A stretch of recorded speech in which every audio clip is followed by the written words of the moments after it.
Prime Minister Benjamin Netanyahu is right. Israel's fight is our fight.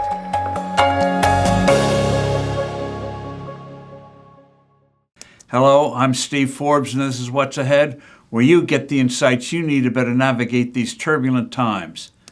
The address of Israeli Prime Minister Benjamin Netanyahu to a joint session of Congress this week contained fundamental truths that unfortunately the Biden administration doesn't fully grasp, nor unfortunately do a handful of Republicans.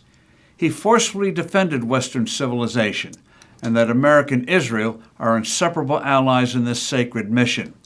The stakes are existential. We roll our eyes when Iran's rulers declare the U.S. is the great Satan and must be destroyed. We don't take its stated goal to wipe out Israel with full seriousness. Hothead rhetoric for the masses, political leaders and diplomats of most nations say. Surely at heart, Iran can be brought along to become a responsible member of the international family of nations.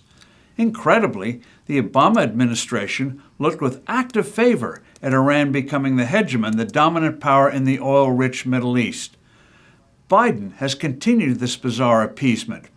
Iran was on its economic knees when he took office.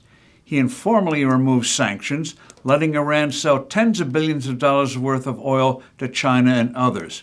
He started to give it access to billions in frozen assets. He's done nothing to stop its ugly quest for making nuclear weapons and the missiles to deliver them anywhere, including the entire U.S. We saw in the 1930s how so many political leaders and diplomats couldn't grasp the evil basis of Nazi Germany, that it was a revolutionary movement bent on conquest and genocide. Obviously, Iran has nothing like the military and economic power Hitler had, but its belief in exterminating Jews and imposing ultra-radical Islam via terror, creating armed groups like Hamas and Hezbollah, and soon nuclear blackmail, matches Hitler's fervor. As Netanyahu emphasized, Iran must first control the Middle East, and Israel is the chief obstacle. But the ultimate target is the U.S. Iran hopes to emasculate, if not undermine, the U.S. by financing and fomenting protests and riots. These are being fueled by employing propaganda to stir up anti-American sentiment, to mobilize what Netanyahu rightfully called the useful idiots. The Prime Minister demolished the malignant misinformation about the Gaza war. Israel has delivered immense amounts of food, most of which is stolen by Hamas. The civilian casualties are the lowest ever for urban warfare. Critics everywhere screamed that the Rafah offensive would kill tens of thousands. Israel successfully evacuated the civilians and losses were near zero. And let us not forget that the key Hamas strategy was to use civilians as shields and purposely prevented them from leaving dangerous zones.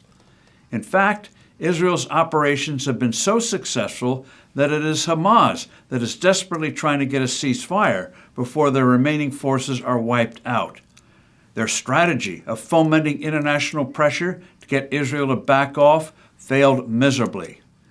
Netanyahu also brilliantly put the Bidenites on the spot for cutting off or slowing delivery of weapons to Israel by quoting Churchill's World War II plea for U.S. help.